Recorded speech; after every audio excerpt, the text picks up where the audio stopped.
环球大战线深入世界最前线，全球各地的观众朋友，大家好，我是叶思敏，欢迎来宾陈立伟、蔡正元、蔡委员。思敏好，大家好。前国安会副秘书长杨永明老师。思敏好，各位朋友好。前海军舰长吕师舰长。主持人好，各位观众大家好。好，观众朋友，今天要来关心到的是，难道日本的军国魂苏醒了吗？今天会来做关心的是，高市在挑衅了中国大陆之后，还踩了核武红线、自卫队的红线等等。北京则是展开了实弹的开火反制。美国是默许日本当对中的枪手吗？东亚的这个新的战火是否正式要炸裂了？今天我们会就这些议题来做关心。今天的开场3个火线话题，请来宾帮我们做解答。第一个，确实现在高市受到日本国内有50%以上的民众高度支持他，而另一方面，北京则是开始做的是实弹的开火的一个演训。那么双方军力互秀肌肉啊，日中关系、中日关系会不会真的走到双方得用军事武力来对撞呢？中国大陆会对日本真的动手吗？第二件事情来看到的是，高市这个时候提到了说可能会来松绑无核3原则当中的其中一项，这个是针对于核武的部分，而自卫队的权限现在预估有可能一路的来做上调。今天我们也会请委员就2战的史观来特别解读，日本是不是在走回过去的军国跟核武的老路呢？第3件事情，我们持续来看到，在外交上面，日本军事升级，美国则是全程在默许的。美国是在扶植日本当时成为对中的代理人吗？这一场新的东亚战火随时就要引爆了吗？今天就会就这些议题，我们一起做关注。赶快来看到最新消息，日本首相高市早苗一句"台湾有事等于日本有事"，如果认定成立是可以动武的，直接把东亚现在推向了一个新的火线。北京虽然是震怒，而且影响了整个区域上面的紧张关系跟安全，但是日本的民众非常的支持高市。来看到一个最新的民调，来看到的是日本的民众受访者当中，有将近49%的受访者是赞成，并且倾向这个高市他的对话、他的访谈的，认为说台湾有事等于日本有事。60%的受访者更是赞成高市增加国防预算的这样子的一个提议哦。朝日新闻的最新民调也可以看到，总体来说，目前高市内阁的支持率甚至高达了将近70%。大家都非常的支持高市，而不只是在民调上面，我们看到日本在军事上面的动作频频哦。在宣布民调的同时，我们看到日本也发布了令和7年度的统合研习宣传片，当中特别曝光了5.8万名的军力，加上300架战机的大规模演训，涵盖科目都是具有高度挑衅的科目，包括了登陆、远程打击等等。重点是自卫队的军衔现在是说是不是恢复到过去的军国主义影子了呢？因为他们恢复了大佐、中佐跟少佐过去时代的一个旧称。看到目前种种的挑衅，中国大陆也祭出了一系列的反制动作。我们今天特别来从外交、军事跟经济上面来看到大陆的方面的动作有哪一些。外交上，副部长林晨奉侍来召见了日本的大使，是最高规格的一个警告了。军事上，中国大陆从今天开始17到19日将会在黄海这边进行实弹的射击，而看到了这样的状况，日本是立刻火速上传了他们的舰艇射击直升机进行反潜作战训练的一个演训画面。经济上，北京的最新宣布，也就是在昨天深夜的时候发布了赴日的旅游警示，暂时避免非必要前往日本。香港同步亮起了旅游黄灯，大陆也奉劝自己的学生不要再去日本做留学了。我们来看到牛弹琴这边也特别写下了7件是高市犯下的这个7宗罪，其中特别提到了干涉内政、破坏战后的新秩序的采的一中原则，动摇中日政治基础，还有伤害中国人民的感情，违背当时见习近平的时候承诺。日本曾经表态坚持1972年的日中联合声明中的立场，而且高市至今错了还是不愿意改。节目一开始要请吕院长就军事方面帮我们做分析。北京祭出了这个黄海的演习之后，日本现在50%民意仍然是挺高市到底。中日有没有可能真的走向军事上面的对撞？中国可以对日本动武吗？但是中国会对日本动武吗？舰长怎么看？中国不会对日本动武，但是日本会借着中国大陆所有的军事行动来更趋向这个军国主义啊。那这是我们看到有关于高市最新的透过这个共同社他所做出的一个民意调查，我们也可以看到，这是自去年12月以来最高的一个民意支持度啊。那这个支持度呢，那或许也就是当初为什么高市他必须要这样讲。可是我们刚刚除了看到奉侍那个召见日本大使的时候，我们今天已经看到中国大陆驻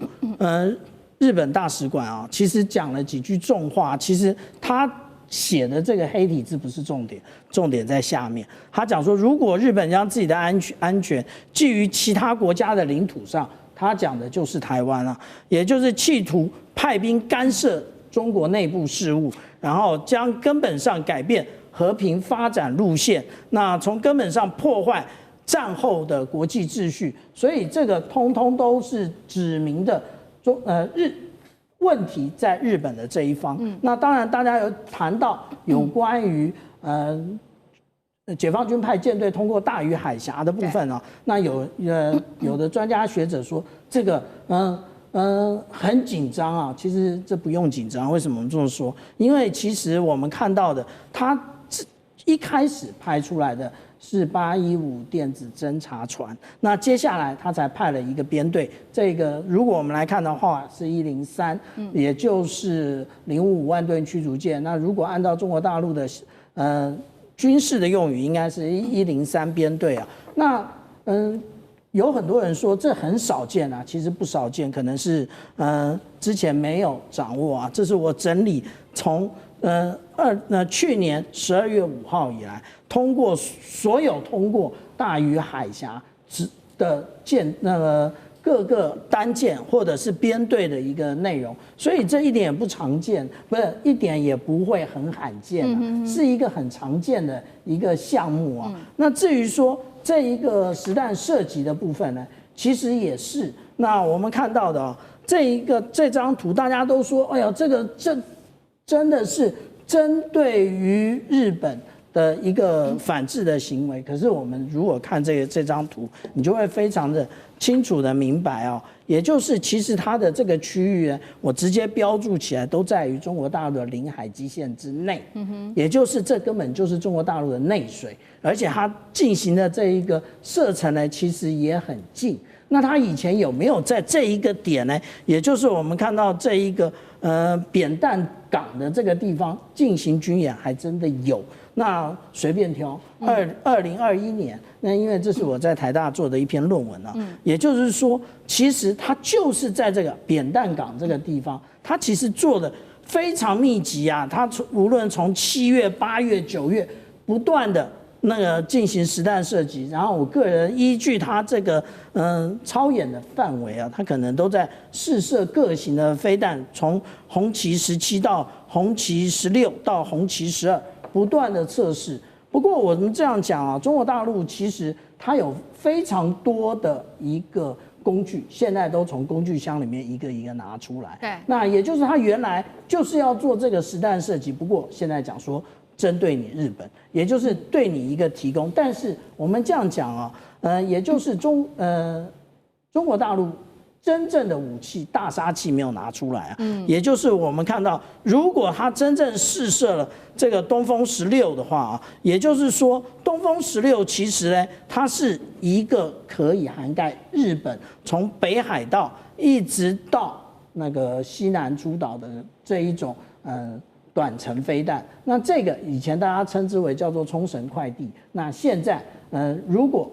我们看到中国大陆开始试射东风16的话，那就是真正的平陵那个作战一线。是好，我们现在看到中国大陆的反制也有一系列的军事的动作，做好了万全的准备。那另一方面，确实现在大家要再担心的就是说，有一个迹象，是不是日本默默的往军国主义的方向走？我们现在特别要观察到几个重点，尤其是针对于核武的方面，还要针对自卫队的方面，日本是不是要重新来定义他们未来的军事方向了呢？甚至往更危险的方向走？我们来看到最新消息，高市已经被爆料正在考虑松绑这个是无核三原则中最敏感，其中一个比较敏感的项目就是不运进核武。理由是高市说不可以让美国的核武入境，会削弱对于中国的核吓阻的效果。另一方面，大家应该也知道，这个最新的消息是有来自于这个南韩已经获得川普的批准，可以造这个核动力潜舰。那日本是不是也在试探同样在核武的底线？如果真的成真的话，等于说整个东亚都被推向了一个核的一个危险的一个边缘哦。另外一方面，我们来看到彭博也点出了是说，针对于日本的这些挑衅，其实中国大陆手上握有4个可以反杀的工具。第一个就是刚刚提到的，除了说可以限制日本的观光之外，第二个就是限制对日的出口的稀土，因为呢他们的稀土日本就占了超过70%，重稀土更是达到了90%。如果日本拿不到稀土的话，会影响到他们的电子产业，甚至是汽车产业。另外，也可以针对日本的企业做更多的查税跟监管，直接会影响到他们的厂商，包括了丰田、本田、东京威力科等等，还可以封杀日本的这些动画电影。一个是在核武方面，一个是在自卫队方面，是不是要走上了一个全新的阶段？如果我们从过去2战的历史来做分析的话，委员怎么看？中日的关系是越来越复杂。以过去日本来讲的话，就是夹着尾巴做人，小心翼翼，不要在中美之间变成任何麻烦的制造者。但是随着日本的内部情势的改变，越年轻一代对于2次大战的历史的解释跟年长一代都不一样。也正是因为这种代际的差距，你可以发现到高市早苗的支持度突然暴涨，其中最主要原因是年轻一代的支持度远高于年老一代的支持度。对高市早苗所谓的日本有事，那么就是存利为基态势，这样的支持度也飙到新高。换句话说，日本越年轻了，越走向右倾，越走向军国主义的老路。这里面对于日本年轻一代，他们对于2次大战的解读跟其他都不太一样。第一个，他认为2次大战都过这么久了，为什么以前的事要我们年轻一辈来承担这样的一个责任？第二个，他们认为日本打中国怎么会算侵略呢？满清政府不是打了整个中国大陆，最后坐上中国皇帝，那满清可以，为什么日本不可以啊？这怎么算是侵略呢？第三个认为就是说中国并没有打败日本这个最主要是为了2颗原子弹所以他们日本的吃了闷亏第三个，他们年轻一代的解读更经典，他说我是2颗原子弹的受害者德国打成这样子也没有遭到核子武器的攻击这个对日本是一种战争的不义这个说法事实上在日本普遍的一些网络上都看得到，尤其是年轻一代。那尤其是最近中国大陆的崛起93大阅兵的武器在日本里面充满了另外一种反面的幻想。他们幻想说没什么了不起甲午战争中国也是大船一艘接一艘，还不是被我们日本的小船给打败了？我们靠的是武士道精神第二个，他们的解读更经典，他说那个都是模型，那个没有实际的战力，没有经过战争的考验日本不用担心，日本担心的是什么？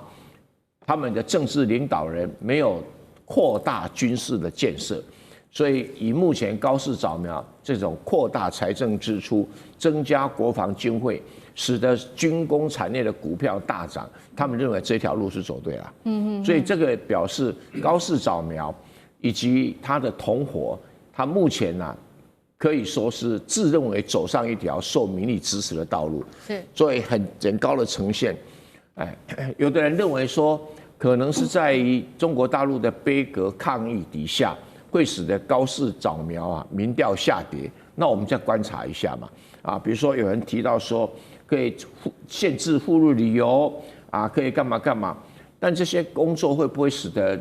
日本民调支持度对高市早苗下降？我是存疑的。那其他的所谓禁止稀土造成日本产业，这里面有点的复杂，因为包括中国大陆很多半导体产业的设备跟原料也来自中国大陆，比如说晶圆抛光液等等。以前韩国的半导体业也曾经对日本限制过，就日本倒过来限制他们说，你们那些化学药品的材料是我日本生产的，最后搞到最后就形成恐怖平衡。那这里呢，中国大陆会采取什么措施不知道，但这对中国大陆所谓的核心利益中的核心啊，已经构成直接的挑战。这个挑战非常非常的严峻，因为如果中国大陆打连番的组合拳，高市早苗不收回，那问题就会更加的加深加重；二找个方式转还，那副作用仍然在。然后三不理不睬，啊，只是把它淡化。那高市早苗只想着走淡化，他说我不列入记录，我那个讲话不列入记录。那这样一来的话，会使得中国大陆的一样的民意感到高度的挫折。对，这高度的挫折就回来检讨一个事情：我们为什么要在台湾问题上跟日本交缠？就是因为我们没有解决台湾问题啊。那我解决台湾问题，就看你日本敢不敢过来。而且要趁着日本整军经武完整之前，我先解决台湾问题。要不然等到你日本有核子武器、核子潜水艇，又买了一大堆武器，我再来打，我不是更自己吃力吗？所以现在日本的大批民意特别支持高市的，就是以年轻人的这一块为主。那高市有点像是带着大家的支持度，继续的往这个方向走，是不是？永明老师怎么看呢？是往军国的主义的方向走吗？那另外一方面，美国呢，它是默默的去扶植这个日本，当作是它的对中前线的代理人吗？东亚包括了南韩在内，会不会走向更危险的一个境界？老师怎么看？我的感觉，日本现在在民意上哈，尤其年轻人的民意上是比较保守，而且反中，那某种程度也有反韩，但是因为这2年就是尹锡悦的关系，日韩的关系有改变，可是反中的这种氛围啊，十分的明确。那我觉得高市早苗他这一次在10月7号的发言呢，我个人觉得是个假议题，他其实是项庄舞剑。因为他真的是要在台海发生战争的时候，自卫队派兵前往台湾海峡吗？他真的无知到这种地步吗？我觉得其实不是如此，因为长久以来对于台湾的议题哈，他们这些右派右翼的人其实做了很深刻的研究，3个层面，我觉得他们其实知道目前的情势，但是为什么讲这个话？我先讲这3个层面哈，第一个。老早从1960年美日安保的第一次修正的时候啊，在日本的国会就有讨论，到底美日安保1960年代包不包含台湾地区？那个时候就定了一个，就是一切是以事态概念为准，所以他不会回答。你不要忘记，1960年代日本跟美国都跟中华民国有邦交关系哦，但是签了美日安保是以保障东亚安全，可是呢，包不包含台湾，他不愿意回答，因为知道会激怒中国大陆。所以都用事态的概念，这个事态的概念一直到石破茂都是这么用，石破茂也这么讲。第一点，那他为什么要这么点破呢？第二点就是，其实他们也都知道，安保3法的修改跟集体自卫权，他们叫集团自卫权，跟美日安保根本是一体的，一定是美日安保走在前面。他作为美日安保，如果美国出军或者是美国要求日本来这个予以协助的时候呢，日本可以在安保3法之下引用集体自卫权协助美国的这个军事行动，所以这第2点。那他这次为什么跳过美日安保，他单干呢？第3点，他难道不知道中国大陆解放军武力发展这过去5年、10年的这种情况？日本当然知道，日本的一般民众可能不是很清楚哦，真的。但日本的官僚、日本的自卫队当然都很知道。但是为什么这么做？其实各位，他就是要引起这样的一个支持，引起这个事件，来去突破非核3原则。因为我觉得，其实这1、2年呢，美国、韩国、日本都知道现在中美军事平衡的变化，而美国面临到可能会战略收缩，日本跟韩国都要寻求最终自保，所以韩国就开始讲了核潜舰。日本，你如果要讲核潜舰，你第一个要突破就是那个非核3原则。不生产、不拥有，这个不可能，不可能去改变。那不引进，那这个东西它要去改变，所以它要有一个氛围，要有一个动作出来，让民意支持，然后呢，它就可以去改变非核3原则，可以去发展可以去做核子潜舰，也可以让美国的弹道飞弹核子潜舰，也就是拥有核弹头的核潜舰进入到日本的军港。那美国的核子保护伞就真正的延伸过来，来确保。那这也是美国在跟中国在做军力比较的时候，在核子弹头上面以及在潜水艇上面是比较占优势的。其他其实在这区域的军事平衡都已经不占优势了。所以日韩其实某种程度其实是为了自保。台湾人你不要太高兴了，你以为说这个是台海发生战争，日本会派军队来帮助台湾人打仗，怎么可能呢？用膝盖想，用拇指头想都知道不可能。那他为什么讲这个话？假议题，他其实要改变非核三原则。好，谢谢杨老师。那我们休息一下，马上回来。地缘政治、美中之争、战略价值、强权崛起、小国生存，现在与未来洞悉事件走向，掌握世界脉动，全球观点尽在环球大